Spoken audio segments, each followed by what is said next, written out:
Ayan, Jomar, kabado nga ba dahil nga si Joy at saka si Carla ay magkasama ngayon, ano? So, updated picture po nila ito, no? Kanina ni Viance, silang tatlo. Pakinggan muna, ano? Huwag po tayong basta-bastang comment na comment, ano? Kasi yung iba binabase po kasi sa thumbnail at saka sa title, ano?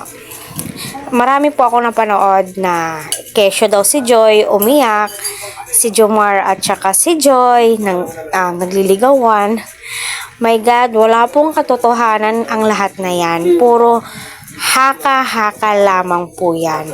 Huwag po natin sirain yung nasimulan ni Carla at saka ni Jomar, ang friendship ni Joy at saka ni Carla. Kita naman po natin ang closeness po nilang lahat.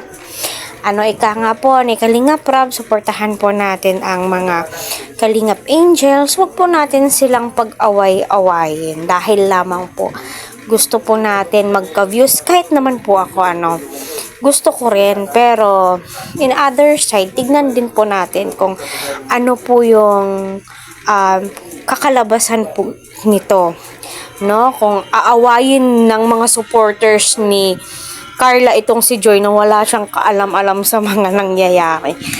So napakahirap naman pong ganon, no? Doon lang po tayo sa good side, doon lamang po tayo sa pang-good vibes, no, na Jom Carl, no? Wag po natin idawit si Jo. Kung nangliligaw man po itong si Jomar kay Joy, ay my God, no? Nag-live po si Kalingap Rab nung nakaraan. Sana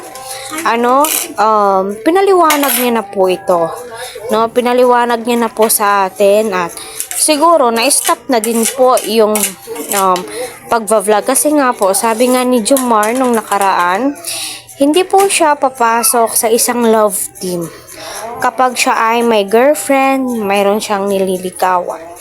At may mga promises po siya kay Carla. Kita naman po natin at ramdam naman po natin kung gaano ka-sincere itong si Kuya Jomar kay Carla.